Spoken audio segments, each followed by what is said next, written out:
अच्छा जी, मैंने समर 2023 का क्वेश्चन दिया, अब देख लें जरा प्लीज।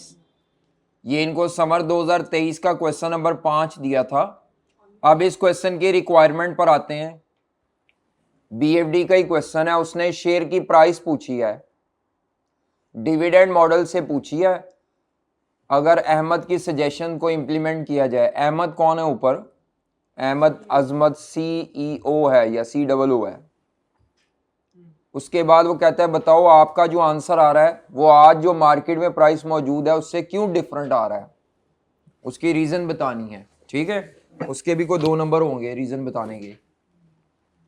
ये 8 नंबर हमारे हैं अभी। बाकी जो बी पार्ट है वो डिविडेंड पॉलिसी का एक टॉपिक है, ये उससे रिलेटेड है, वो हमने अभी पढ़ा नहीं, थ्योरी है। 10 नंबर की थ्योरी है, तो तकरीबन आपको 5 से 10 पॉइंट या जो भी है लिखने हैं। अच्छी खासी बड़ी कॉम्प्रिहेंसिव थ्योरी लिखी हुई है कि कैश में डिविडेंड देने के मुतबादिल क्या तरीके होते हैं जिनसे हम अपने शेयर होल्डर को फैसिलिटेट कर सकते हैं। तो ये थ्योरी है, लेकिन ये अभी हमें नहीं आती। जब हम पढ़ लेंगे तो फिर आके दोबारा इसको चेक करेंगे कि यार इसका क्या जवाब लिखना चाहिए। जब मैं आपको डिविडेंड पॉलिसी का टॉपिक करवाऊंगा तब आपको याद रखना है, मुझे नहीं कि सर जी वो एक थ्योरी वाला छोड़ के आए थे वो ज़रा बता दें। 15 मिनट में हो जाना है तब तो, लेकिन अभी मैंने पढ़ाया नहीं हुआ टॉपिक, ऐसे टाइम ज़ाया होगा। हम सिर्फ इसका क्या करेंगे, पार्ट ए। अब इस पार्ट ए से ऊपर स्टोरी क्या है, ये एक फार्मास्यूटिकल कंपनी है जो कराची में बेस कर रही है। 2 लोगों ने इसको बनाया था, जाहिर या जो भी नाम है उसका, जयीर हसन और अनवर पटेल। 2 लोग हैं, दोनों फार्मास्यूटिकल कंपनी में कोलीग थे। कुछ इन्होंने अपनी ज़ाती बोरिंग की हैं और कुछ इन्होंने एक इदारा इन्वॉल्व किया है जो वेंचर कैपिटलिस्ट फर्म है जो पैसा देती है छोटे इदारों को। उसके बाद रिसेंटली इन्होंने 4 साल पहले IPO के ज़रिए अपनी कंपनी को स्टॉक एक्सचेंज में लिस्टिंग करवाई है, और वो जो पैसा आया उस पैसे को यूज़ किया इन्होंने, और उस पैसे को यूज़ करके उसको कहाँ यूज़ किया वो शायद उसका यूज़ उसने नहीं बताया। लेकिन जो पुराने मालिकान हैं उन्होंने लिस्टेड कंपनी में स्टिल उनकी ऑनरशिप कितने % है, उन्होंने जो पैसा था उसको R&D में इन्वेस्ट किया है, जो रिटेन किया हुआ था माजी में प्रॉफिट्स। कंपनी डिविडेंड नहीं देती रही, कभी भी कंपनी माजी में डिविडेंड नहीं देती रही। अब वो जो IPO से पैसा आया वो कहाँ गया है वो उसने नहीं बताया अभी। चलो, कहता है जी कंपनी की किस्मत चेंज होगी 2020 में जब कंपनी ने कोई नई वैक्सीन डेवलप की और अपने नाम से उसका पेटेंट भी रजिस्टर करा लिया। ठीक है, अब जब पेटेंट रजिस्टर हो गया इसका मतलब है जो वो मेडिसिन बनाएगा आपकी कंपनी को पैसे देगा। तो ये इनका तो कशका लग गया, को वायरस था उसके लिए इन्होंने बनाई। 2021 में भी सब्सटेंशियल ग्रोथ आई, 2022 में भी। रिसेंट ईयर 2023 है क्योंकि पेपर ये जून 2023 का है। तो अगर पेपर में डेट ना बताई जाए तो हम एज्यूम करते हैं जो आज एग्जाम डेट है या पेपर की डेट वही है, तो जनवरी 2023 आज T0 है। कहता है जी बोर्ड की मीटिंग हुई, नूर अरशद उसमें कोई CFO है, उसने क्या कहा है कि हमें एक 1 ऑफ डिविडेंड दे के ना अपने शेयर होल्डर को खुश कर देना चाहिए। क्या करना चाहिए, 1 ऑफ डिविडेंड दें, क्योंकि माजी में हम देते नहीं रहे, पिछले 2-3 साल हमारे बड़े अच्छे गुजरे हैं, तो शेयर होल्डर को 1 ऑफ डिविडेंड दें। इसके मद्दे मुकाबिल को मिस्टर अहमद अजमत है, वो कहता है नहीं नहीं ऐसे ना करें, बल्कि आप रेगुलर डिविडेंड दें। अगले सालों में जो कमाएं उसका 25% लोगों को क्या दे दें, डिविडेंड दे दें, प्रॉफिट आफ्टर टैक्स का, और रेगुलर दें। ये 1 ऑफ वाला काम ठीक नहीं है, लोगों के जेहन में नहीं रहेगा, फ़ायदा नहीं होगा इसका इतना। तो यानी ऊपर सारी स्टोरी है पिछले सालों की, और नीचे आके ये पैराग्राफ में 2 लोगों की बात बता दी है। एक CFO है और एक COO है। CFO कहता है 1 ऑफ डिविडेंड दें, और वो कहता है नहीं नहीं नहीं रेगुलर 25% दें प्रॉफिट का। तो इसको बोलते हैं डिविडेंड पे आउट रेशो। क्या बोलते हैं इसको, डिविडेंड पे आउट रेशो, जो कि 25% है। इसको पे आउट रेशो भी कह सकते हैं सादा जबान में। तो इससे डिविडेंड की अमाउंट निकल आएगी। तो उसने फोरकास्ट अर्निंग दी है अगले 4 साल की, यानी ये 1 है, ये 2 है, ये 3 है, रिसेंट ईयर 2023 है, और ये 4 है। कहता है जी आपको ये नई को प्रोडक्ट्स हैं उनसे रिलेटेड ये आफ्टर टैक्स अर्निंग है। इसका अगर आप 25% लेंगे तो फ्यूचर के डिविडेंड, फोरकास्ट अर्निंग है ना, जब आप इसका 25% लेंगे तो आपके फ्यूचर के डिविडेंड्स निकल आएंगे। तो निकालें जी, 4,10,000 का 1000 कॉमन है, 4 10 का करें 25%, क्या आता है 10,000, ये आता है 1,25,000, ये आएगा 1,37,500। अगला 145,000, ठीक है। क्योंकि ये 25% कांस्टेंट है, क्योंकि ये 25% कांस्टेंट है, तो एक मैथमेटिकल रिलेशन याद रखें, अगर ये कांस्टेंट हो ना डिविडेंड का रेट, तो जितने परसेंट अर्निंग में ग्रोथ होता है उतने परसेंट ग्रोथ ही डिविडेंड में ऑटोमेटिकली रिफ्लेक्ट हो जाता है। क्योंकि ये 25% का रेट सेम है, हर साल में 25% लेना है, तो जितना अर्निंग में ग्रोथ आ रहा होगा, वेरीफाई करो अर्निंग में कितना ग्रोथ आ रहा है, सेम उतना ही डिविडेंड में भी ग्रोथ आ रहा होगा। यह असूल याद रखना है, जब भी आपका डिविडेंड का पे आउट रेट सेम हो, तो जितना अर्निंग में ग्रोथ होता है डिविडेंड में भी उतना ही ग्रोथ होता है। तक नहीं, ये मेरा ख्याल है 21% कुछ आएगा, 21.95% ग्रोथ है, तो इसमें भी 21.95 होगी, वेरीफाई कर लो डिविडेंड में भी। 5 लाख माइनस 410 डिवाइडेड बाय 410, 21.95, और नीचे 1,25 माइनस 1,02,500। तो हमें ये बात मैथ गाइड कर रहा है कि अगर आपका डिविडेंड का रेट 25% है, तो जितना अर्निंग में ग्रोथ होता है, ना भी बताए तो वो, या डिविडेंड का ग्रोथ रेट भी वही होता है। यानी इस सवाल में अर्निंग का ग्रोथ रेट और डिविडेंड का ग्रोथ रेट सेम है। वाई? क्योंकि ये जो डिविडेंड की परसेंटेज है ये हर साल में क्या है, सेम है। आगे भी चेक कर सकते हो, 5 से 5,50 तक 10% का इंक्रीज है, तो इधर भी देखो 10% का इंक्रीज ही नजर आ रहा होगा। समझ आ रही है? अगर मैं अगले सालों में कहूं आपकी अर्निंग 4% ग्रो करेगी, तो इसका दूसरा मतलब है कि डिविडेंड भी कितना ग्रो करेगा, 4%। लेकिन अगर ये रेट डिफरेंट होता है ना हर साल का, फिर अर्निंग का ग्रोथ रेट और होता है, डिविडेंड का ग्रोथ रेट फिर और होता है।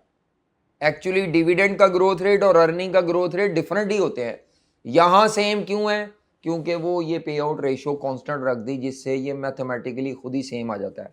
चले, कहता है 4 साल के बाद जरा अर्निंग को प्रिडिक्ट करना जरा मुश्किल है ये वो, तो एक प्रूडेंट एस्टिमेट ये किया है कि आपकी अर्निंग 4% ग्रो करेगी। अगर अर्निंग 4% ग्रो करेगी, तो ये मैं एज्यूम कर लेता हूं कि 4 साल बाद का जो डिविडेंड ग्रोथ रेट है वो भी क्या होगा, अर्निंग का ग्रोथ रेट, और वो 4% होगा चौथे साल के बाद। और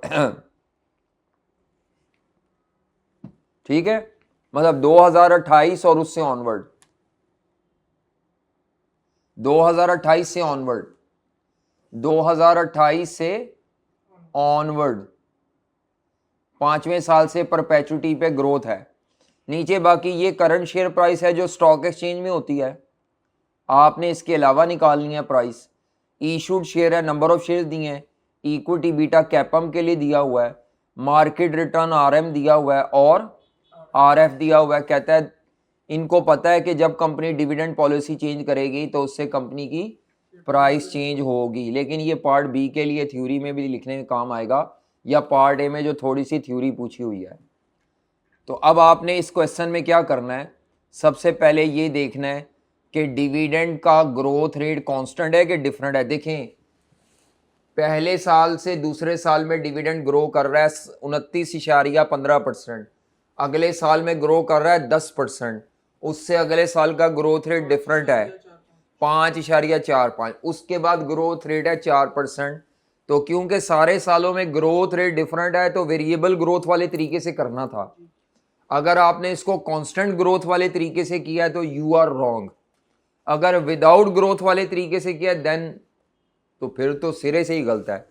मुझे कैसे पता चला ये वेरिएबल ग्रोथ से होना है? मैंने हर साल की ग्रोथ निकाल के परसेंटेज वेरीफाई किया है, पता लग गया। तो ये वेरिएबल ग्रोथ से क्यों होना है? आ जाए जनाब, क्या निकालनी है? ए पार्ट में एक्सपेक्टेड शेयर प्राइस, और मेथड उसने कौन सा कहा है, डिविडेंड वैल्यूएशन मॉडल का है, लेकिन ग्रोथ उसने नहीं बताया, विदाउट ग्रोथ करना है क्या, तो ये आपने खुद डाटा देख के पहचान लिया, विद वेरिएबल ग्रोथ करना है जी। और उसने कहा है जी अहमद की बात को इम्प्लीमेंट करना है। अहमद कौन था? वो COO जो था, चीफ ऑपरेटिंग ऑफिसर। तो सबसे पहला स्टेप इसमें क्या होता है? फ्यूचर डिविडेंड्स निकालें। क्या निकालें? Future dividends. तो आज दूसरा ही लेक्चर है और हम पास पेपर का सवाल करें और कर भी लेटेस्ट वाला रहे। नो डाउट एक छोटा सवाल है 8 नंबर का जो पास करवाने के लिए आया हुआ है अपने दौर में। देखते हैं इसका कितनी % लोग पास थे इस सवाल में। तो फ्यूचर डिविडेंड्स क्या हैं? तो 2024 जून 24 जो ईयर 1 है,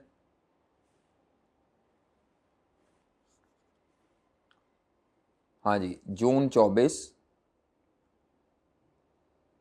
25, 26, 27 और जून 28। तो ये 1 है, 2, 3, 4 और ये 5 टू इन्फिनिटी। तो हमने ये ऊपर निकाल लिया हुआ, बस कॉपी कर रहे हैं। 4,10,000 का 25%, हाँ जी, 1000 कॉमन लेके 102,500, बल्कि PV चलो नीचे निकालेंगे। 410 के बाद अगला क्या था? 5 लाख इंटू 25%, 1,25, फिर 5,50 था शायद, इंटू 25%, हाँ जी, 1,37,500। अगला था 5,80, 1,45। उसके बाद 5,80 को ग्रो करें, 5,80 को 4% ग्रो करें, जो अर्निंग आती है उसका 25% ले लें। या दूसरा तरीका ये है कि ये जो 1,45,000 का पिछला डिविडेंड आया हुआ है इसको 4% ग्रो करें। दोनों तरीकों से एक ही रकम आनी है, दोनों तरीकों से एक ही आनी है। ज़रा बताइएगा क्या आती है? ये तो आएगी 6,02,200, यानी और नहीं 5,80,000 को जब 1.04 करेंगे उसका 25% करके बस मुझे फाइनल आंसर बताओ भाई। मैं दोनों तरीकों में से जो मर्जी करें आप, सेम आंसर आएगा। 1,45,000 को 4% बढ़ा लो, 1,50, ये है पर एनम डिविडेंड। चेक कर लेना, गलत नहीं निकालना।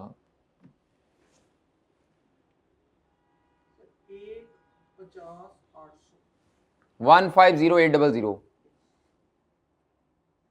नीचे वाले को भी चेक कर लो, सेम है।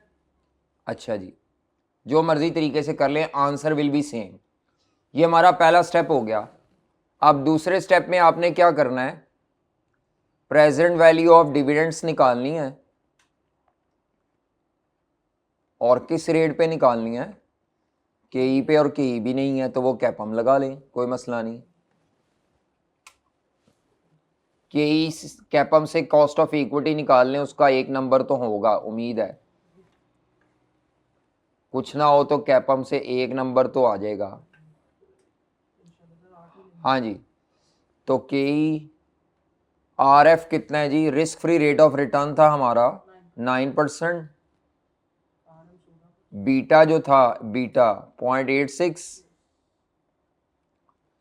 RM 16 माइनस ये, तो 16 में से 9 करो, 7 इंटू ये करके तो 15 पॉइंट समथिंग कुछ होगा, 0.02%। तो अगर आप इसको 15% लेंगे तो आई कैप से आंसर मैच करेगा। अगर आप 15.02% लेंगे तो आई कैप से आंसर मैच, थोड़ा बहुत राउंडिंग ऑफ एरर आएगा। तो मैं 15.02 ही ले रहा हूँ, मैं यही ले रहा हूँ। बाकी अगर आप सिंपल रखना चाहते हैं तो 15% ले लें। अब मैं इसकी निकालने लगा हूँ PV, ईयर्स कॉम्प्यूटेशन। अब ये टोटल में डाटा दिया हुआ है, कॉम्प्यूटेशंस और उसके बाद PV। हाँ जी, ईयर 1 का डिविडेंड था 102 500 का 1.1502 रेज पर -1। ईयर 2 का डिविडेंड क्या था? 1,25,000 इंटू 1.1502 रेज पर -2। ईयर 3 का डिविडेंड था 1,37,500 इंटू 1.1502 -3। ईयर 4 का डिविडेंड था बच्चे 1,45,000 1.1502 -4। और ईयर 5 टू परपेचुटी तो 1,50,800 वो होता है D5 divided by KE minus G into 1.1502 -4। तो अब इसमें रकमें लिखें हम, अगर क्या आता है 1,50,800 डिवाइडेड बाय KE 0.1502 माइनस 4% है ग्रोथ 1.1502 रेस पर -4। ले जी ये करें तो क्या आता है? पहला क्या आता है आंसर? 89115 1000 कॉमन लेके 94485 बस ठीक है, राउंड करके। नेक्स्ट 90361 नेक्स्ट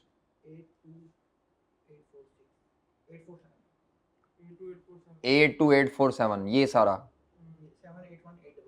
781 टोटल कर लें। ये जो टोटल पीवी आएगी ये टोटल मार्केट वैल्यू आएगी डिविडेंड मॉडल से शेयर्स की। इन सबको एडअप कर लें। ये गलत है।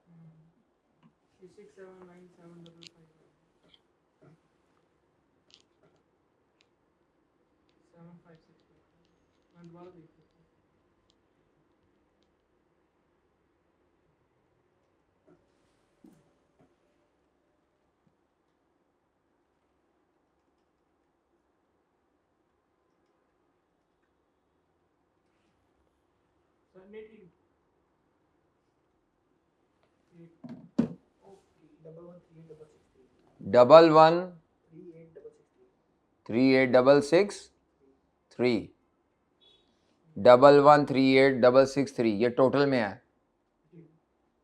और हमें शेयर प्राइस क्या है? तो नॉर्मली वो पर शेयर होता है, तो expected share price per share क्या आएगी?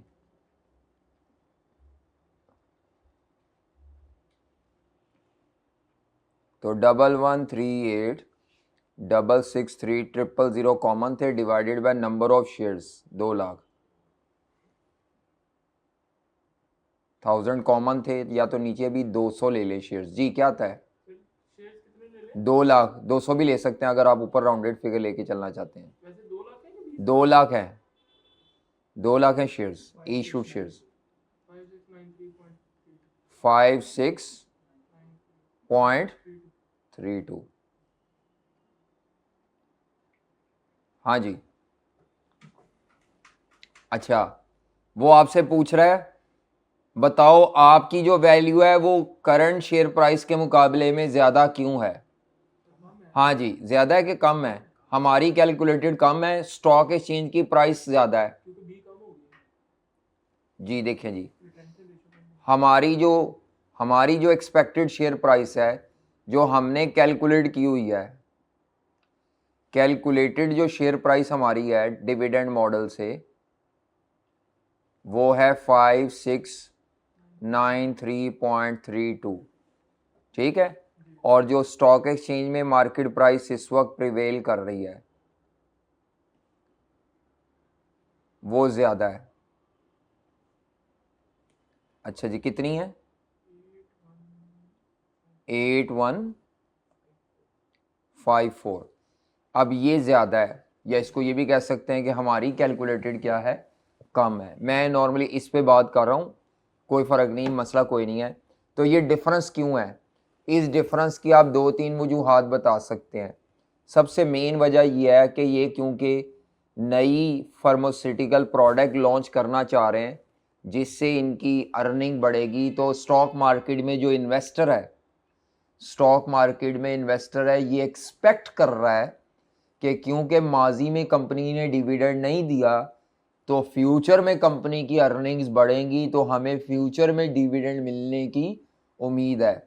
उस डिविडेंड की एंटिसिपेशन की वजह से शायद स्टॉक मार्केट में इस कंपनी के शेयर्स में बाइंग डिमांड पाई जा रही है और उसकी वजह से प्राइस स्टॉक एक्सचेंज में क्या हुई हुई है, टेम्परेरीली अप गई हुई है। स्टॉक एक्सचेंज में प्राइस ज़्यादा है ना, करंट मार्केट प्राइस जो स्टॉक एक्सचेंज में वो ज़्यादा है, लेकिन जो हमने वैल्यू निकाली है वो ज़्यादा नहीं है। इसका मतलब है स्टॉक मार्केट में जो इन्वेस्टर हैं वो पॉजिटिव सेंटिमेंट्स के साथ इस शेयर को बाय कर रहे हैं। कंपनी की अच्छी बात है ना, कंपनी एक नई प्रोडक्ट, याद रखें, सुन लें, स्टॉक मार्केट में इन्वेस्टर जो होते हैं ना वो इस चीज़ को सामने रख के शेयर खरीदते बेचते हैं कि मुस्तकबिल में क्या होगा। अगर उन्हें मुस्तकबिल बुरा नज़र आ रहा हो तो वो धड़ाधड़ शेयर क्या करना शुरू करते हैं, बेचना और अफवाहें फैलाते हैं, जिससे मार्केट प्राइस गिरती है। यहाँ पे अगर हमारी प्राइस के मुकाबले में फ्यूचर की मार्केट प्राइस ज़्यादा है, इसका मतलब है दे आर ओवर ऑप्टिमिस्टिक। हमने भी फ्यूचर की अर्निंग और डिविडेंड की इनकॉर्पोरेट करके वैल्यू निकाली है, ये नहीं है कि हमने ग्रोथ और इनकॉर्पोरेट नहीं की हुई। लेकिन अगर स्टॉक मार्केट इससे ज़्यादा ऊपर गई हुई है, इसका मतलब है दे आर ओवर ऑप्टिमिस्टिक। समझ आ रही है? They are over optimistic. उनका ख्याल यह है, या तो हो सकता है शायद उनके पास कंप्लीट इंफॉर्मेशन ही ना पहुंची हो। हम एक्सपेक्ट कर रहे हैं ग्रोथ रेट 4%, अर्निंग में किसी साल 20%, किसी साल, वो शायद ज़्यादा ग्रोथ एक्सपेक्ट कर रहे हैं, उनको हमारी ये कंप्लीट इंफॉर्मेशन नहीं मिली, क्योंकि ये फोरकास्टेड है ना। और ये फोरकास्टेड अर्निंग कंपनी ने अगर अपनी एजीएम में बताई भी होगी तो ज़रूरी थोड़ी है सब लोगों ने एजीएम को अटेंड किया हो। तो दो मेन वजूहात है। Number 1, investors are over optimistic about future dividends due to new, क्या नाम है, लॉन्च ऑफ न्यू फार्मास्यूटिकल। ठीक है। उसके बाद investors have incomplete information about the future earning and growth. तो इसको हम बोल देते हैं स्टॉक मार्केट्स आर इनएफिशिएंट। क्या कहा जाता है इसे? Inefficient stock market.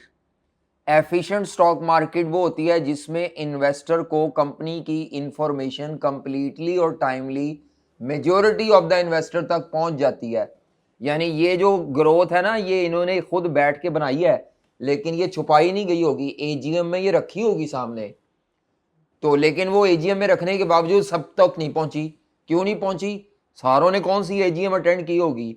और अगर सारों ने एजीएम अटेंड नहीं भी की तो आपका जो इंफॉर्मेशन ट्रांसमिशन का चैनल है, इलेक्ट्रॉनिक मीडिया, टीवी, ये वो भी, या वेबसाइट स्टॉक एक्सचेंज की या आपकी कंपनी की, वो इतनी एफिशिएंट नहीं है कि लोगों को टाइमली और कंप्लीट इंफॉर्मेशन ट्रांसफर कर सके। तो ये वाली इंफॉर्मेशन प्राइस में ट्रूली रिफ्लेक्ट नहीं हो रही। लोगों को समझ शायद समझ भी ना आई हो जी। ये दोनों सेम डेट, हाँ, जब आपने ये भी निकाली है तो ये आज की प्राइस ही बन गई ना, जब पीवी निकाल ली तो। एक्सपेक्टेड आज की ये वो है। हाँ, ये एक्सपेक्टेड हमारे मॉडल, यानी आप इसको कह सकते हैं आपके मुताबिक ये इसकी ट्रू प्राइस है, यानी शेयर इतने का ट्रेड होना चाहिए फ्यूचर के बेनिफिट्स को देखते हुए भी। लेकिन अगर वो इस वैल्यू से ज्यादा है तो इसका मतलब है कोई ना कोई इसमें सट्टाबाजी भी शायद हुई हो, स्पेकुलेशन भी हुई हो, या ओवर ऑप्टिमिस्टिक हो गए हो, या किसी ने उनको मिस गाइड कर दिया हो कि भाई बहुत बेनिफिट आने वाले हैं। तो ये इसकी वजह है। ज़्यादातर जो इसका टेक्निकल जवाब है ना, वो मार्केट इनएफिशिएंसी है। 3 तरह की एफिशिएंसी होती है, वो मैंने ये चैप्टर के एंड पे पढ़ानी है। एक होती है स्ट्रॉन्ग एफिशिएंट मार्केट, एक होती है सेमी स्ट्रॉन्ग एफिशिएंट मार्केट, और एक होती है वीक एफिशिएंट मार्केट।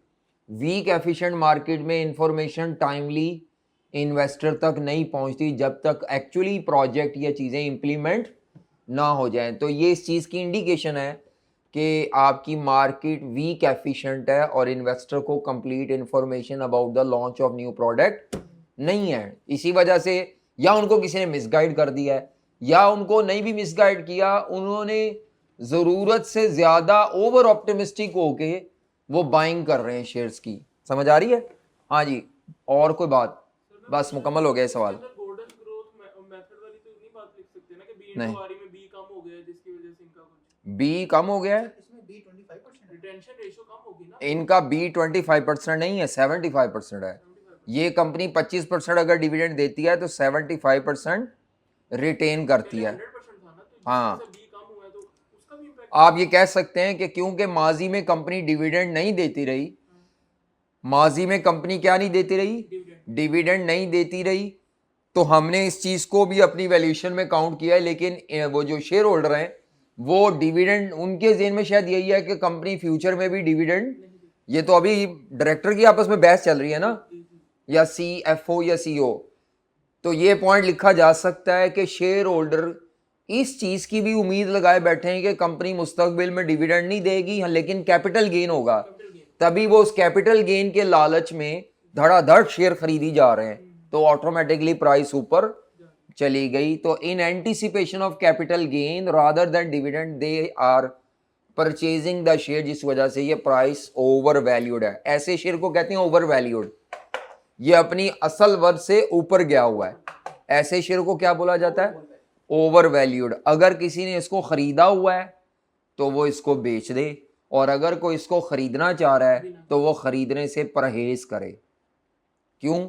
ये अपनी असल वैल्यू से काफ़ी ऊपर गया हुआ है। बात समझ आ रही है? तो ये आप एक तीसरी रीज़न भी लिख सकते हैं कि इन्वेस्टर एंटीसिपेट कर रहे हैं फ्यूचर में, anticipation of higher capital gain, हाँ, रादर देन डिविडेंड। यानी उनको ये बात शायद पता ही नहीं चली कि कंपनी नई प्रोडक्ट ला रही है और डिविडेंड भी देगी, क्योंकि ये अभी इनकी कंपनी में बहस चल रही है मीटिंग में। तो वो फिर इसका मतलब है ये भी हो सकता है कि उनको फ्यूचर में डिविडेंड मिलने की कोई उम्मीद नहीं, कैपिटल गेन की उम्मीद है, जिस वजह से वो बाइंग सेलिंग हो ही जा रही है और प्राइस ऊपर जा रही है। इसके बैकएंड पे यही होगा ना कि जो 25% कंपनी में रहता है तो वो 25% वो से ज्यादा हाँ, कमा के कैपिटल गेन, मतलब कंपनी ग्रोथ जल्दी अचीव कर लेगी। शेयर होल्डर एक्सपेक्ट करें कंपनी ग्रोथ अचीव करेगी, ग्रोथ की वजह से वैल्यू बढ़ेगी, वेल्थ बढ़ेगी उनकी शेयर कैपिटल गेन के जरिए। आ जाए जनाब, बी पार्ट हम नहीं कर रहे। नेक्स्ट आ जाए जी, अदर मेथड लिखें, आसान आसान से हैं। आज हमने मेन एक मेथड किया है which was dividend valuation model. अब हम दूसरा मेथड करने लगे हैं assets based valuation model. Valuation of share कर रहे हैं और उसमें आज हम दूसरा मेथड कौन सा करने जा रहे हैं? हाँ जी, वैल्यूएशन ऑफ शेयर्स में दूसरा है एसेट्स बेस्ड वैल्यूएशन। बहुत आसान है, इसी का दूसरा नाम है net asset valuation method. Net assets valuation method भी इसको कहते हैं। इसका तीसरा नाम है बैलेंस शीट वैल्यूएशन, यानी इसके लिए लाजमी क्वेश्चन में बैलेंस शीट दी होगी। अगर बैलेंस शीट ना हो तो ये मेथड अप्लाई नहीं हो सकता। इसकी बैक स्टोरी क्या है, यानी कि ये किन कंपनीज के लिए रेलेवेंट है? जी, नॉर्मली ये उन कंपनीज के लिए होता है जिनके टेंजिबल एसेट ज़्यादा है, या रियल इस्टेट सेक्टर की जो कंपनीज हैं, हाउसिंग सोसाइटीज़ और ये डेवलपर, उनके लिए ये ज़्यादा है। लेकिन आप किसी भी कंपनी को में ये अप्लाई कर सकते हैं। डिस्काउंटेड कैश फ्लो मेथड लगाने से पहले इसको लगाया जा सकता है, क्योंकि हर कंपनी की बैलेंस शीट तो पाई जाती है। तो जो कंसल्टेंट साहब है ना, उनके लिए स्टार्टिंग पॉइंट के लिए ये मेथड अप्लाई होता है। यानी जब उसने वैल्यूएशन करनी है शायद वो पहला मेथड यही लगा दे, क्योंकि इसके लिए जो डाटा है वो मोस्टली रेडीमेड अवेलेबल हो जाता है। तो इसमें आपने किन इदारों के लिए ज़्यादा सूटेबल है? जिनके टेंजिबल एसेट्स ज़्यादा है। अगर इंडस्ट्री की बात करें तो जो कंपनीज रियल इस्टेट सेक्टर में हैं उनके लिए ये ज़्यादा सूटेबल है, लेकिन बाकी कंपनीज के लिए भी हो सकता है, ये कोई पाबंदी नहीं है जी। इस दूसरे मेथड को सब्स्टिट्यूट तो नहीं ना? नहीं, सब्स्टिट्यूट तो कोई भी किसी को नहीं कर रहा, तमाम मेथड कॉम्प्लीमेंट कर रहे हैं। याद रखें, कोई सब्स्टिट्यूट नहीं कर रहा। इसीलिए तो मैंने कहा है आप कंसल्टेंट है, आपने सौदा बेचना है माजरत के साथ हैं।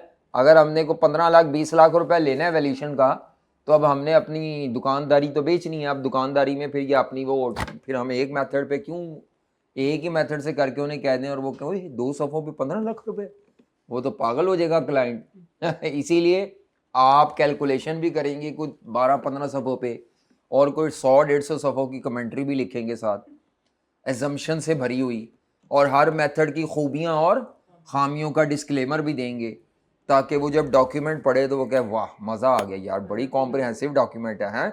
और उसमें क्या होगा, हर मेथड की कुछ एजम्पशंस आपने जो ली हैं, हर मेथड के कुछ एडवांटेजेस होंगे और कुछ डिसएडवांटेजेस होंगे, वो जो डिसएडवांटेज बनेंगे वो ब्रिज बनेंगे अगला मेथड लगाने के।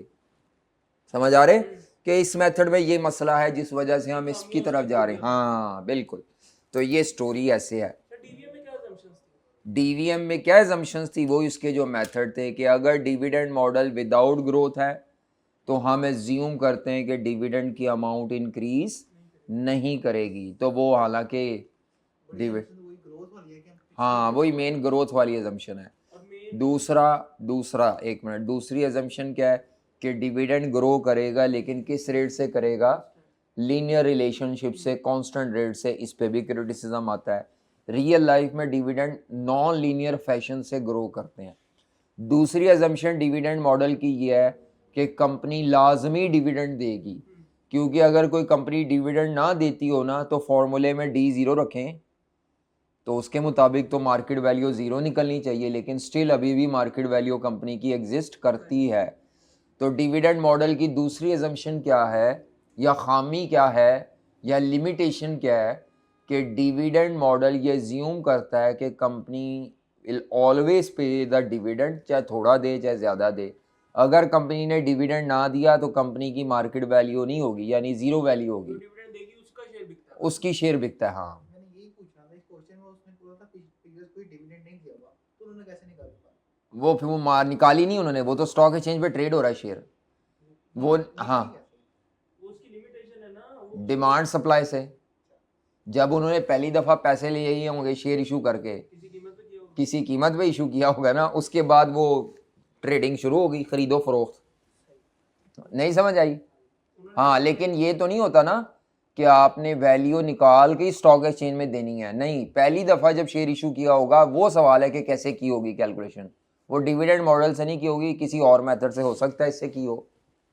वो उसने नहीं स्टोरी बताई, उसने वो स्टोरी नहीं बताई, उसने कहा कि बस हम डिविडेंड नहीं देते रहे, तो अगर डिविडेंड नहीं देते रहे तो टेक्निकली तो आपकी मार्केट वैल्यू नहीं होनी चाहिए, लेकिन स्टिल मार्केट वैल्यू एग्जिस्ट करती है। तो इसका मतलब है खाली डिविडेंड को देख के मार्केट वैल्यू का तयन करना सेंसिबल बात नहीं है। इसका मतलब है there are some other factors which determine the market value of your share.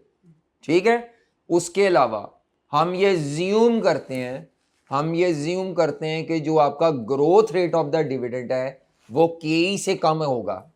अच्छा, हाँ ये assumption है कि जो आपका ग्रोथ रेट है वो के से कम है, क्योंकि देखो ना फॉर्मूले में के माइनस जी रखना है, किधर गया, अगर ये नेगेटिव हो ओ जाएगा हाँ वो के माइनस जी रखना है, तो अगर आपका वो जी ज्यादा हो गया तो वो तो फॉर्मूला मैथ है ना, खराब हो जाएगा।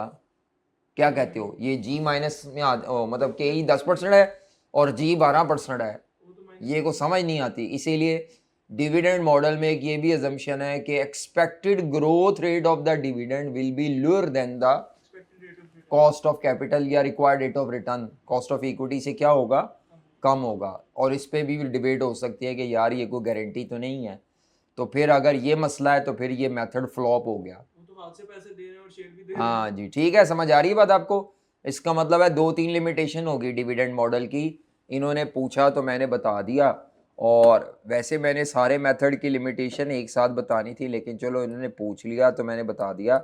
तो डिविडेंड मॉडल की मैंने क्या क्या बता दिया, मैं ज़रा समराइज कर दूं ताकि फिर चलो ज़बानी कलामी बात ना हो, को रिकॉर्ड पे भी आ जाए। तो डिविडेंड मॉडल की क्या लिमिटेशंस हैं, डिविडेंड मॉडल की पहली क्या है, पहली तो ये है एज्यूम करता है नो ग्रोथ इन डिविडेंड, या ये एज्यूम करता है कांस्टेंट ग्रोथ ऑफ डिविडेंड। दोनों को क्रिटिसाइज किया जाता है, कांस्टेंट ग्रोथ नहीं पाई जाती ज़िंदगी में। अच्छा तीसरा, ऑलवेज डिविडेंड हाँ जी, no dividend means zero value, लेकिन रियल लाइफ में तो मार्केट वैल्यू स्टिल एग्जिस्ट करती है। विदाउट कि अगर कंपनी का डिविडेंड जीरो है तो मार्केट वैल्यू जीरो नहीं होती। चौथा, जो ग्रोथ रेट ऑफ डिविडेंड है, हाँ जी, ग्रोथ रेट ऑफ डिविडेंड हम एज्यूम करते हैं कि वो शेयर होल्डर के रिक्वायर्ड रेट ऑफ रिटर्न से क्या है, कम है, ज़्यादा नहीं है। ठीक है जी, डेट पे जाकर ठीक एप्लीकेबल होता है, वहाँ ये सब कुछ है ही नहीं। वहाँ पे हाँ नहीं है, वहाँ तो मसाइल ही कोई नहीं है ना डिविडेंड वो होता ही विदाउट ग्रोथ है सारा कुछ, उधर इंटरेस्ट बढ़ता है नहीं। अच्छा, अब हम अगले मेथड में आते हैं, नेट एसेट वैल्यूएशन मेथड या बैलेंस शीट। इंटरेस्ट फ्लोट तो करता है। कौन सा? वो बैंक लोन का करता है, फ्लोटिंग रेट। अच्छा हाँ ठीक है। अच्छा जी, वैल्यूएशन ऑफ शेयर्स पर आ जाएं तो मेथड नंबर 2 क्या है, एसेट बेस्ड वैल्यूएशन। तो इसमें आपने नेट एसेट्स की वैल्यू निकालनी है, फिर वैल्यू पर शेयर निकाल सकते हैं। तो नेट एसेट्स का मतलब होता है ऑल एसेट्स में से ऑल लाइबिलिटीज माइनस करें। क्या करें? All assets minus all liability, जो बाकी एसेट बचेंगे वो सारे शेयर होल्डर के हैं। ये मेथड बड़ा सिंपल सा है, इस चीज पे बेस कर रहा है। कंपनी के 100 रुपए के एसेट्स हैं, 100 रुपए के एसेट में से अगर आपने 20 रुपए की लाइबिलिटीज दे दी तो बाकी जो 80 रुपए बचे वो किन के हैं? वो शेयर होल्डर्स के हैं, ऑनर के हैं। तो एसेट्स में से लाइबिलिटीज देने के बाद जो भी बचता है वो ऑनर का है। तो ऑनर का है तो मतलब शेयर्स का है। तो इस मेथड में आप क्या करेंगे, तमाम एसेट्स जो भी होंगे कंपनी के एसेट्स में कौन कौन से एसेट्स होते हैं? नॉन करंट एसेट्स, चाहे वो टेंजिबल हैं। सर हम पीछे तो एसेट प्लस लायबिलिटी कर रहे थे, अब माइनस करने लग गए। किसमें? वो जो पीछे एक मेथड गुजरा था जिसमें हमने एसेट नहीं, आपको नहीं याद? इक्विटी प्लस लायबिलिटी कर रहे थे। हाँ तो वो ठीक है वो अकाउंटिंग इक्वेशन में हाँ जी, टेंजिबल एसेट्स और इनटेंजिबल एसेट्स। टेंजिबल और इनटेंजिबल, नॉन करंट एसेट्स लेने हैं प्लस करंट एसेट्स लेने हैं, तो ये बिजनेस के टोटल एसेट्स आ जाएंगे। ठीक है। हाँ, अगर वो कह दे कि इनटेंजिबल एसेट्स जो हैं उनका रिलायबल एस्टिमेट नहीं है तो फिर आप उसको छोड़ सकते हैं, लेकिन अगर इसकी वैल्यू खुद दे दे वो, तो इनटेंजिबल भी ले लें, टेंजिबल भी ले लें, करंट एसेट्स भी ले लें, सारे एसेट्स लेने हैं, माइनस इसमें से क्या करनी है, ऑल लाइबिलिटीज़। और लाइबिलिटीज़ दो तरह की होती हैं, आप सबको पता है। एक नॉन करंट लाइबिलिटीज़ जिसको लॉन्ग टर्म डेट्स कहते हैं, और दूसरी कौन सी होती हैं? Current liabilities. तो जब आप ये लेस करेंगे नॉन करंट और करंट लाइबिलिटीज़ तो ये आ जाएगी वैल्यू ऑफ नेट एसेट्स। और ये जो वैल्यू ऑफ नेट एसेट्स है यही वैल्यू ऑफ शेयर्स काउंट होगी या इक्विटी। तो अगर आपने पर शेयर वैल्यू निकालनी हो, पर शेयर मांगता है इसमें वैसे ज़्यादातर, पर शेयर वैल्यू निकालनी हो तो ये जो value of net assets I है इसको डिवाइडेड बाय क्या कर देंगे, नंबर ऑफ शेयर्स पे, बस इतना सा है ये मेथड। अब इसमें एक प्रॉब्लम क्या पाई जाती है? प्रॉब्लम ये पाई जाती है कि, बल्कि प्रॉब्लम एसेट्स में है, लाइबिलिटीज़ में नहीं। ये जो लाइबिलिटीज़ हैं इनकी वैल्यू आप बैलेंस शीट से उठाएंगे। कहाँ से उठाएंगे? और बैलेंस शीट से जो भी वैल्यू उठाई जाती है उसको बुक वैल्यू कहते हैं। क्या कहते हैं? अच्छा, एसेट्स के अंदर मसला पाया जाता है। किसमें मसला पाया जाता है? एसेट्स में मसला पाया जाता है। तो बेटा एसेट्स में 3 वैल्यू हैं, तीनों में से कोई एक लेंगे। जो बैलेंस शीट की वैल्यू है उसको क्या बोलते हैं? Book value. ये तब लेनी है जब मजबूरी हो, मजबूरी में लेनी है। अदरवाइज डिपेंड करता है कि जो जिस कंपनी को वैल्यू किया जा रहा है वो किस मकसद से या किस मकसद के लिए वैल्यू किया जा रहा है। मिसाल के तौर पर मेरी एक कंपनी है, मुझे एक छोटी कंपनी नज़र आती है जिसके कुछ एसेट्स हैं जो बड़े वैल्यूएबल है, मैं उसको ख़रीद के उसके एसेट्स को तोड़ तोड़ के पीस मिल बेसिस पर लिक्विडेट करना चाह रहा हूँ। किस बेस पे खरीदना, किस नीयत से खरीदना चाह रहा हूँ कि यार मैं इसको खरीदूंगा कंपनी को और इसके एक एक करके तोड़ तोड़ के एसेट बेचूंगा तो मैं वहाँ से कमा लूँगा। या आप कंपनी को ख़रीदना चाह रहे होते हैं और उसको ख़रीद के चलाना चाह रहे हैं, यार इसको हम चलाएंगे। यानी अगर आप कंपनी को चलाने की नीयत से ख़रीद रहे हैं तो फिर आपने एसेट्स को गोइंग कंसर्न बेसिस पे लेना है, रिप्लेसमेंट कॉस्ट। अगर आप उसको लिक्विडेट करने की नीयत से ख़रीदना चाह रहे हैं फिर आपने एसेट्स की एनआरवी लेनी है। क्या लेनी है? तो इसका मतलब है एनआरवी कब ली जाएगी? जब लिक्विडेशन बेसिस पर या लिक्विडेशन के लिए कंपनी को खरीदा जा रहा है। रिप्लेसमेंट कॉस्ट कब ली जाएगी एसेट्स की? वैल्यू यूज नहीं लेते होते थे तीसरी। वो क्या होती है मुझे नहीं पता, सर, रिपोर्टिंग नहीं आती मुझे। वैल्यू इन यूज होती है कि हम इससे अगर हम ये चलाएंगे अपनी यानी कंपनी को अगले जितने भी साल ये मशीन चल सकती है तो उससे हमें कितना कंपनी में फायदा आएगा। ठीक है, वैल्यू इन यूज उसे कहते हैं। नहीं हम नहीं लेते, हम लेते हैं रिप्लेसमेंट कॉस्ट के। इसी तरह का सिमिलर एसेट रिप्लेस करने में हमें क्या कॉस्ट पड़ेगी। तो अगर आपकी कंपनी किसी भी बिजनेस को खरीद के चलाना चाह रही है, नीयत है चलाना, तो फिर आपने एसेट की कौन सी वैल्यू लेनी है? Replacement cost. अगर उसको खरीद के लिक्विडेट करना नीयत है तो एनआरवी लेनी है। अदरवाइज अगर कुछ नहीं बताया हुआ, कोई रकम भी नहीं दी, पेपर पॉइंट ऑफ व्यू से आपको ये नीयत मेंशन की ही नहीं होती, नहीं मेंशन करता आई कैप। एसीसी तो कर देता है, आई कैप ये नीयत मेंशन नहीं करता कि जो खरीदने वाला है वो बिकने वाली कंपनी को किस मकसद से, किस नीयत से खरीद रहा है। तो अगर आपको मकसद नहीं बताया हुआ तो भाई जो वैल्यू दी हुई है वो आपने ले लेनी है। अगर आपको एनआरवी दी हुई है तो जिस जिस चीज़ की एनआरवी दी है वो ले लो, जिसकी एनआरवी नहीं दी मजबूरन बैलेंस शीट की वैल्यू ले लो। बस आपने फिर गिवन डाटे पे जाना है। अगर उसने एनआरवी भी दे दी है, रिप्लेसमेंट कॉस्ट भी दे दिया है और बुक वैल्यू भी दे दिया है, फिर मकसद बताना उसकी जिम्मेदारी में शामिल है। एजम्पशन कोई नहीं लेनी हमने। समझ आ रही है? या सारा डाटा एनआरवी पे लेना है एसेट्स, या सारे एसेट किस पे लेने हैं? रिप्लेसमेंट कॉस्ट पे या बुक वैल्यू पे। लेकिन आई कैप में क्या करता है, वो आपको इन्वेंट्री की और रिसीवेबल की एनआरवी बता देता है कि जी इतने पैसे रिकवर होने हैं, बाकी आप खपते रहते हैं यार बाकियों की एनआरवी नहीं दी, तो वो फिर आप मजबूरन बुक वैल्यू ले लेते हैं। या वो आपको दो चीज़ों की रिप्लेसमेंट कॉस्ट बता देता है, बाकी खामोश। हाँ, ये नहीं होता कि कुछ की रिप्लेसमेंट कॉस्ट बता दे कुछ की एनआरवी नहीं, वो ये करता है नॉर्मली बुक वैल्यू तो बेसिक है बैलेंस शीट से, जिसकी नहीं है वो बैलेंस शीट वाली वैल्यू लेनी है। बाकी अगर उसने रिप्लेसमेंट कॉस्ट दे दी है वो ले लें, एनआरवी दे दिया है वो ले लें। ये पेपर के लिए बता रहा हूँ, रियल लाइफ में वैसे किसी एक पैटर्न पे चलते हैं। जब रिप्लेसमेंट कॉस्ट है तो सब एसेट की रिप्लेसमेंट कॉस्ट लेंगे, और अगर लिक्विडेशन या ब्रेकअप वैल्यू भी कहते हैं उसको, ब्रेकअप वैल्यू कंपनी को तोड़ तोड़ के बेचने को, ये एनआरवी का दूसरा नाम हमारे लिए हमारे सब्जेक्ट में क्या है? ब्रेकअप वैल्यू भी।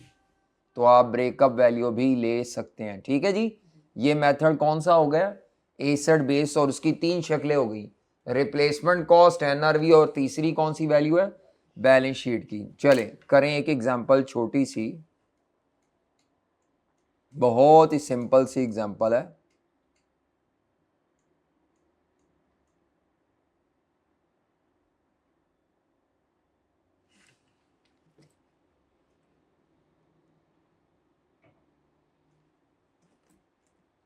जी ये करें, बाकी ये इंडिपेंडेंट क्वेश्चन नहीं आएगा इस पे, ये किसी भी सवाल का 1 2 से 3 नंबर का पुर्जा पार्ट होगा, समझ लें।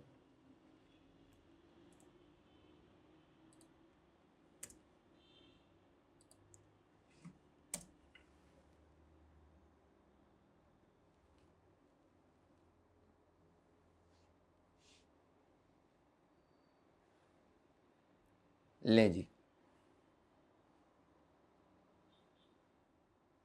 शायद आपको नज़र आ रहा हो सवाल। एग्जाम्पल नंबर कौन सी बनेगी? अभी हमने एग्जाम्पल कौन सी की थी पहले? 10, ये 11वीं होगी। ये ले जी, एग्जाम्पल 11।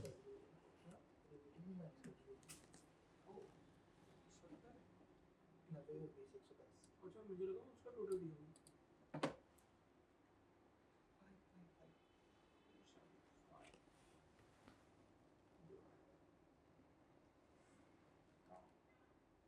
हाँ, शायद ये पाऊँ।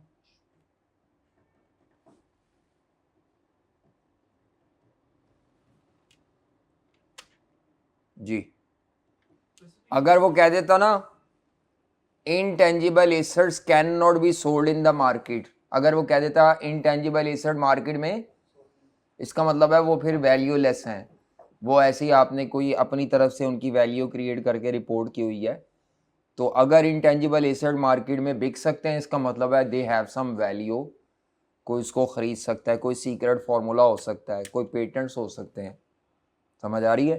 तो अगर वो बिक सकते हैं तो उनकी वैल्यू लिखनी है, अगर नहीं बिक सकते हैं तो फिर आपने उनकी इंटेंजिबल को आपने इग्नोर कर देना है, समझ आ रही है। इंटेंजिबल में बड़ी एहतियात की जाती है। सर जिस तरह ये वाला डाटा इसके अंदर तो सिंपल ये इक्विटी का अमाउंट को नंबर ऑफ शेयर, हाँ वो भी कर सकते हैं, वो तब नहीं कर सकेंगे जब उसने ये कहा हो कि ये चीज़ इतनी बढ़ा दो, ये इतनी कम कर दो।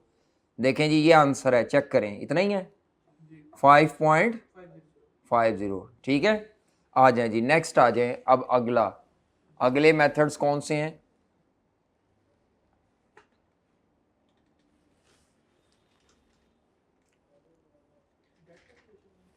हाँ जी, वैल्यूएशन ऑफ शेयर में नेक्स्ट आ जाएं, बड़ा फेमस मेथड है,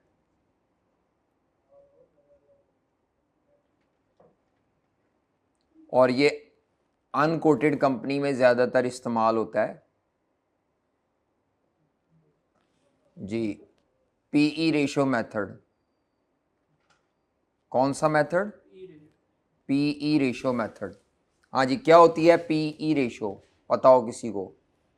सर वो प्रॉफिट ओवर वो अर्निंग, पीई रेशो क्या होती है? प्राइस ओवर अर्निंग, किस चीज़ की प्राइस? हाँ, पी रेशो होती है market price per share, market price per share divided by earning per share of the company.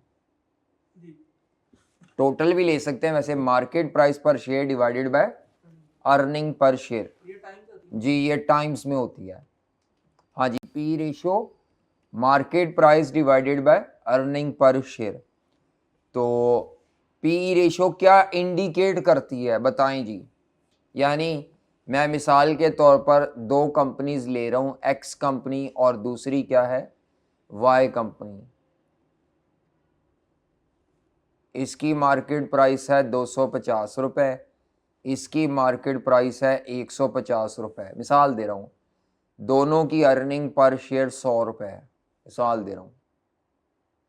तो पी रेशो निकालेंगे तो इसकी आ जाएगी 2.5 टाइम्स एक्स, इसको पीई मल्टीपल भी कहते हैं, पीई मल्टीपल, ठीक है। और इसकी प्राइस अर्निंग रेशो आ जाएगी 1.5 टाइम्स। दोनों में से कौन सी कंपनी ज़्यादा बेहतर समझी जाएगी, और इस पी रेशो का मतलब क्या होगा? Lower the better. अच्छा जी जनाब, मुझे नहीं पता इन्होंने क्या है लोअर द बेटर। हाँ जी, और देखने में दूसरी लग रही है। दूसरी कौन सी? वाई। वाई अच्छी लग रही है। मैं बताता हूँ इसकी वजह क्या है। इसकी वजह ये है कि आपकी कमाई के बदले में आपको कितना प्रीमियम देना पड़ रहा है, वो जिसमें कम देना पड़ रहा होगा, यानी कि जो थोड़े पैसों में ज्यादा कमा के दे रहा है वो चीज ज्यादा बेटर होगी। ये 150 लगा के आपको 100 कमा के दे रहा है, वो 250 लगा के आपको 100 कमा के दे रहा है।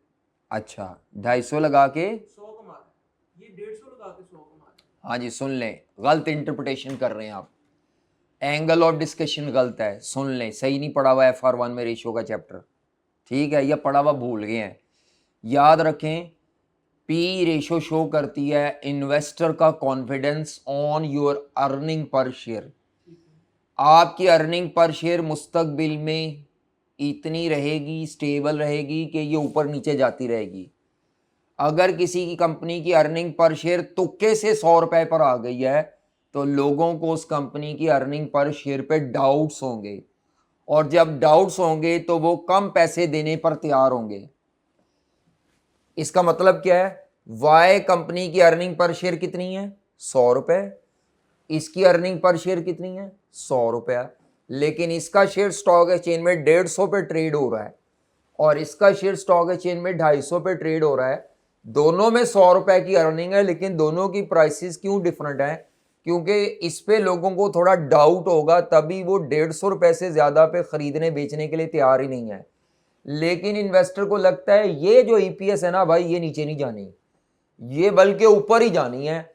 इन्वेस्टर को कंपनी की ईपीएस पे कॉन्फिडेंस हो तो वो ज्यादा प्राइस देकर भी शेयर खरीदने पर तैयार हो जाता है। इसको इस तरह इंटरप्रेट करना है, प्राइस से ईपीएस में नहीं आना। Price earning ratio indicates the confidence of investor on stability of EPS. जितना इन्वेस्टर को लगता है ईपीएस स्टेबल होगी, वो उतने गुना ज्यादा प्राइस देकर भी कंपनी का शेयर लेने के लिए विलिंग होगा। बात समझ आ रही है? इन्वेस्टर का कॉन्फिडेंस शो करती है regarding the stability of EPS. 100 रुपए की अर्निंग को देखते हुए वो 150 रुपए अगर दे रहे हैं, इसका मतलब है वो अर्निंग के मुकाबले में 1.5 गुना से ज्यादा प्राइस देने को तैयार नहीं है। इन्वेस्टर मार्केट में ट्रेड हो रहा है तो लोग दे रहे हैं, खरीदो फरोख्त हो रहा है। इसके मुकाबले में एक और कंपनी है जिसकी 100 रुपए की अर्निंग के बदले लोग 2.5 गुना ज्यादा प्राइस देने को भी तैयार हैं, और वो इसलिए तैयार है क्योंकि उनको इस अर्निंग के ऊपर किसी किस्म का कोई डाउट नहीं है। वो कहते हैं नीचे नहीं जानी। इसके बारे में उन्हें यार है तुके नाल ही आ गई लग रहा है, पता नहीं अगली दफा नहीं आए कि ना आए, इस पे थोड़े शको शुबात पाए जाते हैं। तो higher the P ratio means higher the confidence of investor on stability of this earning. ठीक है, तो पी रेशो जितनी ज्यादा उतनी बेहतर है, इन्वेस्टर उतने विलिंग टू पे मोर है, महंगा शेयर लेने भी तैयार हाँ। नहीं बात समझ आई? आ गई है। मैंने बेसिकली ना इसके अंदर वो समझा था वैल्यू फॉर मनी, समझ लिया कि ये नहीं फ्लक्चुएशन तो है नहीं टाइप है। हम लोग रिटर्न की तरफ हाँ, आप असल में पी से ई की तरफ गए हैं और हम ई से पी की तरफ गए हैं। अच्छा, पेपर में अब आपको क्या करना है, आपको तो ये पी रेशो दी होगी, क्या दी होगी, और आपको ईपीएस भी दी होगी जिस कंपनी की वैल्यू निकालनी है। तो आपने इस फॉर्मूले को रीअरेंज करना है वैल्यूएशन में। फॉर्मूले को क्या करना है, तो रीअरेंज करके ये फाइंड करना है। तो अगर मैंने मार्केट प्राइस पर शेयर निकालनी हो, क्या निकालनी हो, मार्केट प्राइस पर शेयर निकालनी हो, तो सिंपली आप क्या करेंगे, जिस कंपनी की मार्केट प्राइस निकालनी है उस कंपनी को बोलते हैं टारगेट कंपनी। आप उसकी ईपीएस लेकर मल्टीप्लाइड बाय पीई रेशो से मल्टीप्लाई कर देंगे। मसलन एक अनकोटेड कंपनी है, कौन सी, अनकोटेड कंपनी की ईपीएस लेंगे, लेकिन उसकी अपनी पी रेशो नहीं होती क्योंकि वो स्टॉक एक्सचेंज में ट्रेड नहीं हो रही, तो किसी सिमिलर कोटेड कंपनी की पी रेशो लेंगे। यहाँ पे बल्कि लिखा जाता है सूटेबल पी रेशो। क्या लिखा जाता है, तो अपनी, हाँ ईपीएस तो वो जिस कंपनी की आप वैल्यू निकालना चाह रहे हैं, टारगेट कंपनी जिसकी वैल्यू वो होगी, तो EPS into suitable P ratio, तो ये मार्केट प्राइस पर शेयर आ जाएगी। सूटेबल पी रेशो क्या हो सकती है, सूटेबल पी रेशो आपकी सिमिलर लिस्टेड कंपनी की पी रेशो हो सकती है।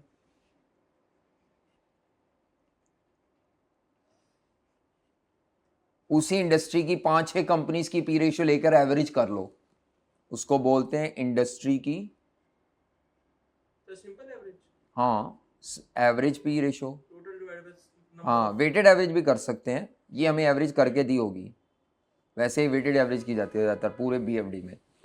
तो आपने क्या करना है बेटा, या सिमिलर लिस्टेड कंपनी की पी रेशो ले लो, या क्या ले लो, इंडस्ट्री की एवरेज पी रेशो। मसलन इंडस्ट्री में 15 कंपनी है, 15 की पी रेशो की एवरेज निकाल लो, तो वो पूरी इंडस्ट्री की रिफ्लेक्शन हो जाएगी कि इस इंडस्ट्री में पी रेशो क्या होती है। ठीक है, अब ये जो आपने ईपीएस लेनी है, इसके बारे में ये है कि ये करंट ईयर की ईपीएस भी ली जा सकती है, रीसेंट ईयर की ईपीएस। ठीक है, ये फोरकास्टेड ईपीएस भी ली जा सकती है अगले साल की। ज्यादातर वैसे करंट लेते हैं, लेकिन लॉजिकल फोरकास्टेड है, क्योंकि जो खरीदार है, मैं अगर किसी कंपनी को खरीदना चाह रहा हूं तो उसके फ्यूचर बेनिफिट्स की वजह से खरीदना चाह रहा हूं। तो करंट ईपीएस और फोरकास्ट, अब ये फोरकास्टेड ईपीएस कैसे आएगी, वो ईपीएस जो आज की होगी ना उसको इंटू 1+ जी, नहीं लॉजिकल फोरकास्टेड है, लेकिन आसानी के लिए हम लोग पेपर में ज़्यादातर क्या करते हैं, क्योंकि उसने अर्निंग का ग्रोथ रेट नहीं दिया होता, तो हम ज़्यादातर करंट ईपीएस लेते हैं। इस मेथड में ना फ्लक्चुएशंस बहुत हैं, सवाल में करंट ईपीएस भी मौजूद है, प्रोजेक्टेड ईपीएस भी मौजूद है। आप ये ले लेंगे, आई क्या करंट ले लेगा, आप समझेंगे मैंने गलत कोई नहीं है, अच्छा आई कैप आप प्रोजेक्टेड लेंगे, आई कैप करंट ले लेगा, आप करंट लेंगे आई कैप क्या ले लेगा, प्रोजेक्टेड ले लेगा, और कई दफ़ा आई कैप दोनों ले लेगा कि जी अगर हम करंट लेके करें तो क्या वैल्यू आती है। जब भी उसने पूछ लेना रिक्वायरमेंट में calculate range of the values, range of the value, फिर तो आप जितनी तरीके से कर सकते हैं तो करें, कोई मसला नहीं। मैं तो सारा ही करता हूँ, लिख ही जाता हूँ कि अगर करंट ईपीएस लेके करें तो क्या वैल्यू आती है, अगर हम फ्यूचर का ग्रोथ रेट इनकॉर्पोरेट करके प्रोजेक्टेड ईपीएस की बुनियाद पे निकालें तो क्या आती है। इसी तरह ये पी रेशो भी 2-3 सिमिलर कंपनी की ले लो लिस्टेड की, तो अगर इंडस्ट्री की एवरेज भी दी हुई है और सिमिलर लिस्टेड की भी दी है तो मैं सवाल 2 दफ़ा करूंगा, मतलब टोटल 4 दफ़ा हो गया, मतलब मैं 4 दफ़ा निकालूंगा, एक लाइन का तो फॉर्मूला है, लेकिन उसको रेंज मिल जाएगी कि इसको पता है सारी पी रेशो। अच्छा उसमें क्या होता है, अब 5वां भी बताने लगा हूं। नो डाउट आप थोड़ा तंग होंगे, लेकिन ये तंगी ज़रूरी है क्योंकि पास पेपर में जवाब नहीं समझ आने, फिर आपने कहना है ये पता नहीं क्या किया हुआ है। ये मेथड ज़्यादातर किन कंपनीज की वैल्यूएशन के लिए लगाया जाता है, ये मैंने आपको पहले बताया, ज़्यादातर ये अनकोटेड कंपनीज की वैल्यूएशन में इस्तेमाल होता है, ज़्यादातर, ऑलवेज नहीं कह रहा। मतलब ए कंपनी लिस्टेड है और वो किसी टी कंपनी को ख़रीदना चाहते हैं और टी कंपनी लिस्टेड नहीं है, अब टी कंपनी की वैल्यू भी निकालनी है, तो वो फिर ए कंपनी क्या करेगी, अपनी पी रेशो को इस्तेमाल करते हुए उनकी ईपीएस पे लगा के वैल्यू निकाल लेगी, या टी कंपनी की ईपीएस मल्टीप्लाइड बाय इंडस्ट्री की एवरेज पी रेशो। बात समझ आ रही है। अब होता क्या है, कई लोग ये एतराज़ करते हैं कि जब भी अनकोटेड कंपनी की वैल्यू निकालने के लिए लिस्टेड कंपनी की पी रेशो ली जाती है तो ये थोड़ा सा मिसमैच है। लिस्टेड कंपनी का बिजनेस साइज बड़ा होता है, लिस्टेड कंपनी पे इन्वेस्टर का कॉन्फिडेंस नॉन लिस्टेड के मुकाबले में ज्यादा है। क्यों? क्योंकि जो लिस्टेड कंपनी है ना वो कंपनी लॉ की रिक्वायरमेंट के साथ साथ स्टॉक एक्सचेंज की भी सारी रेगुलेशन को सेटिस्फाई करती है, नहीं तो कंपनी को डीलिस्ट कर दिया जाता है। आपको शायद पता है कि नहीं पता, हर लिस्टेड कंपनी एससीसीपी की रिक्वायरमेंट भी पूरी करती है, कंपनी लॉ की भी करती है, और स्टॉक एक्सचेंज की अपनी रेगुलेशंस भी हैं। अगर आप स्टॉक एक्सचेंज की कोई भी रेगुलेशन को वायलेट करेंगे तो आपकी कंपनी को टेम्परेरीली डीलिस्ट कर दिया जाएगा या परमानेंटली भी कर दिया जाएगा, यानी फिर तुसी ट्रेडिंग नहीं, ताड़ी कंपनी लिस्ट नहीं हो सकती दोबारा कुछ अर्सा। समझ आ रही है। तो इसका मतलब है किसका बिजनेस साइज बड़ा है लिस्टेड का और नॉन लिस्टेड का छोटा छोटा है। इसका मतलब है आपको अगर पी रेशो में दे दूं 5 टाइम्स, क्या दे दूं, पी रेशियो 5 टाइम्स, तो आपको उसको सूटेबल बनाने के लिए ना नॉन लिस्टेड के लिए थोड़ा सा कम कर लेना चाहिए। जी अब वो कितना थोड़ा सा कम करना है, बास टीचर 10% कम करते हैं, बास टीचर 20% करते हैं, बास 25% करते हैं, हर टीचर का अपना तरीका है। एसीसीए वाली किताबें कहती है कि आप हर रीजन से 10% कम कर सकते हैं। ठीक, किस रीजन से? हर रीजन पहली रीजन क्या है कि जी लिस्टेड कंपनी का साइज ऑफ बिजनेस बड़ा है, नॉन लिस्टेड का साइज ऑफ बिजनेस छोटा है, तो ये एक नेगेटिव पॉइंट हो गया। नॉन लिस्टेड का 10% कम कर लो। लिस्टेड कंपनी के पास अच्छी तजर्बाकार मैनेजमेंट रखने की कैपेसिटी होती है, नॉन लिस्टेड कंपनी के पास ज़रा ओंगे बोंगे मैनेजर भी होते हैं, मैनेजेरियल स्किल्स की शॉर्टेज होती है। ये दूसरा फैक्टर हो गया उनका वीक पॉइंट। इससे भी 10% और कम कर लो, यानी 20% कर लो, ऐसे आसानी के लिए। मर्जी आपकी, नहीं तो किसी एक वजह से कम कर दो। तीसरा, लिस्टेड कंपनी का जो बिजनेस रिस्क है या जो रिस्क है या डेट इक्विटी रेशियो है, शायद लिस्टेड कंपनी की डेट इक्विटी रेशियो इतनी ज़्यादा ना हो क्योंकि उसके पास हर तरह के पैसा लेने की ऑप्शंस अवेलेबल हैं। नॉन लिस्टेड कंपनी का रिस्क ज़्यादा हो सकता है due to high debt equity ratio, हो सकता है। तो अगर रिस्क की बात करें तो नॉन लिस्टेड कंपनी का रिस्क लिस्टेड कंपनी के मुकाबले में ज़्यादा होगा, ये भी एक नेगेटिव पॉइंट है। बात समझ आ रही है आपको? इसका मतलब है मैंने क्या कहा कि लिस्टेड कंपनी की पी रेशियो को पकड़ के सेम टू सेम यूज़ नहीं करना, उसको थोड़ा सा कम कर लो, 10%, 15%, 20%, मर्जी आपकी। जब आप कम करोगे तो उसको बोल देते हैं adjusted P ratio. Similar listed company की पी रेशियो को कम करके क्या बना निकाल देते हैं। ये एडजस्टमेंट कब करनी है? जब आप किसी लिस्टेड कंपनी की पी रेशियो को नॉन लिस्टेड की वैल्यूएशन पे इस्तेमाल कर रहे हैं। कब करनी है? जब ये हो। आई कैप कभी करता है और कभी नहीं करता। सर अगर आई कैप ने मेरे को स्टोरी सुनाई हो जिसके अंदर उसने हमारी कंपनी में और इस कंपनी में इस तरह के डिफरेंसेस बताए फिर तो लाजमी करना है। फिर कर लेंगे, लेकिन हमने फिर वो स्टोरी के अंदर से डिफरेंसेस काउंट कर लेने कि इतने ये हाँ, 3 इतने हैं। डिफरेंस हैं, ये 4 डिफरेंस है, बिल्कुल। हिसाब से फिर उतने मल्टीप्लाई बाय 10% 10 कर लो, 5 कर लो, इससे कोई फर्क नहीं पड़ता। और एक ब्रैकेट में लिखा करना हुआ है आपने, हाँ 5% पर नेगेटिव रीजन ठीक है 5% एज्यूमिंग एज्यूमिंग, हाँ आप 2% कर लो। ये मैटर नहीं करता कितने फीसद कम किया, मैटर ये करता है यू आर रिड्यूसिंग। सब्जेक्टिव है वो सब्जेक्टिव है, मर्जी है, जो मर्जी करो, लेकिन कम कर लेने से your P ratio will be tailored to match the level of the business या nature of the business of unquoted. आपके लिए ज्यादा सूटेबल हो जाएगी पी रेशियो। क्या मेरी बात समझ आ गई है? इसका मतलब है ये तो मसाइल, इस मेथड में तो बड़े मसाइल हैं, इसमें सबसे ज्यादा मसाइल है। और हालांकि है एक लाइन का। पहला मसला क्या है? करंट ईपीएस ले या फोरकास्टेड ले। अच्छा, फिर क्या होता है?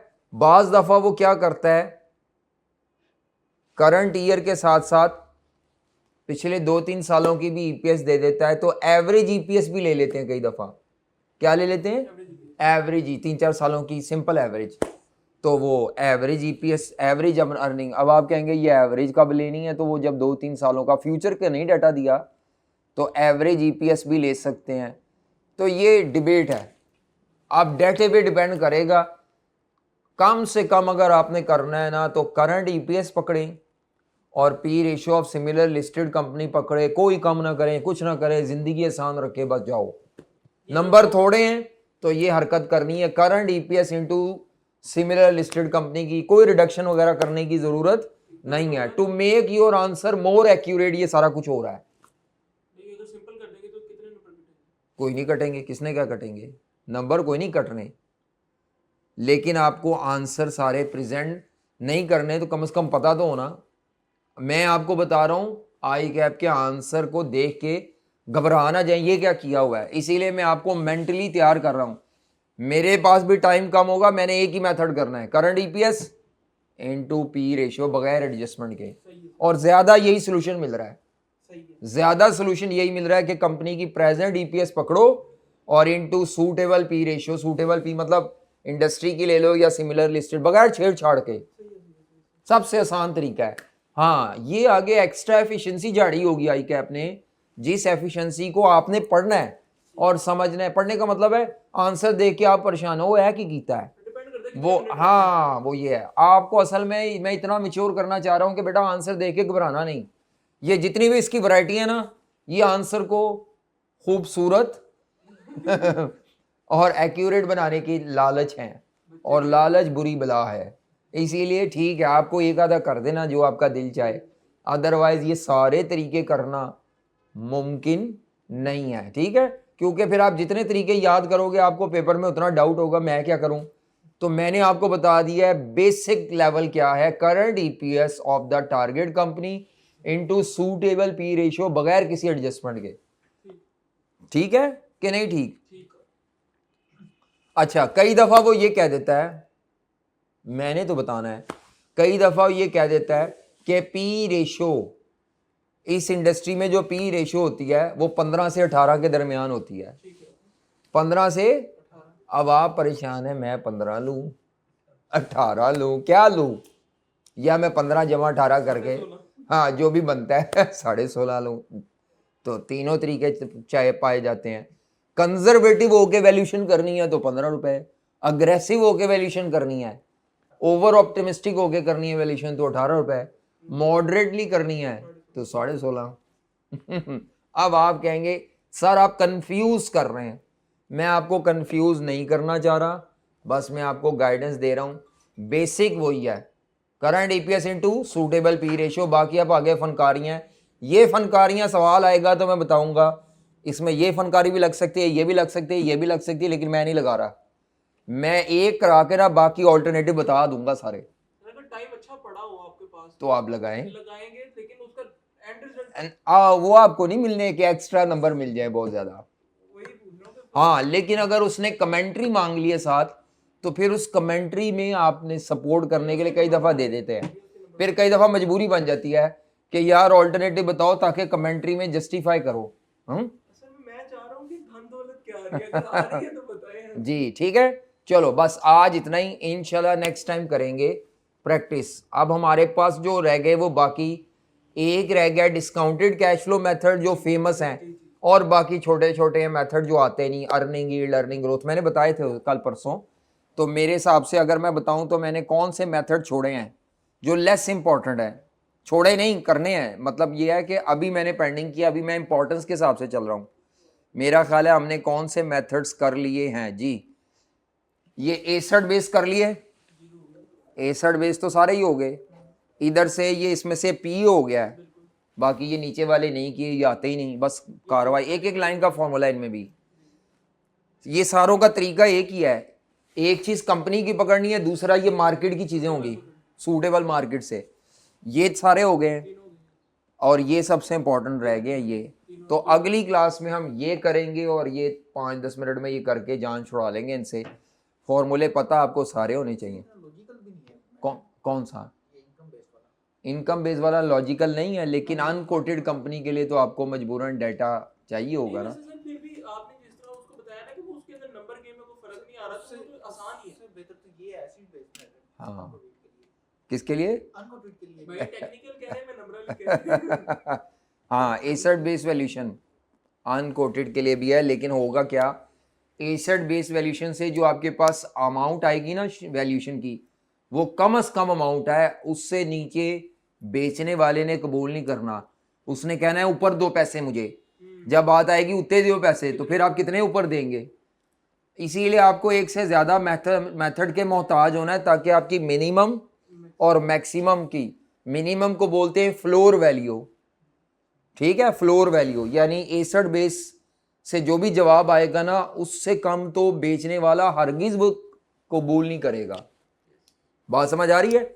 ऊपर की बात होगी। अब ऊपर की बात अगर तो कोटेड कंपनी है तो वो तो स्टॉक एक्सचेंज की वैल्यू मिनिमम होती है, लेकिन अगर अनकोटेड है, एसिड बेस से कर रहे हो, मिनिमम वैल्यू है, ऊपर के लिए आपको इन मेथड में से किसी पे जाना है, अपर कैप वैल्यू, मैक्सिमम क्या दें उनको। समझ आ रही है? इसीलिए ये डिफरेंट मेथड लगा रहे हैं। नो डाउट आपको जो आसान लगे, आपको तो दिल कहेगा मैं यही लाना है, लेकिन पेपर के लिए अभी सारे करने हैं। ओके जी, अल्लाह हाफिज। कल क्लास नहीं है।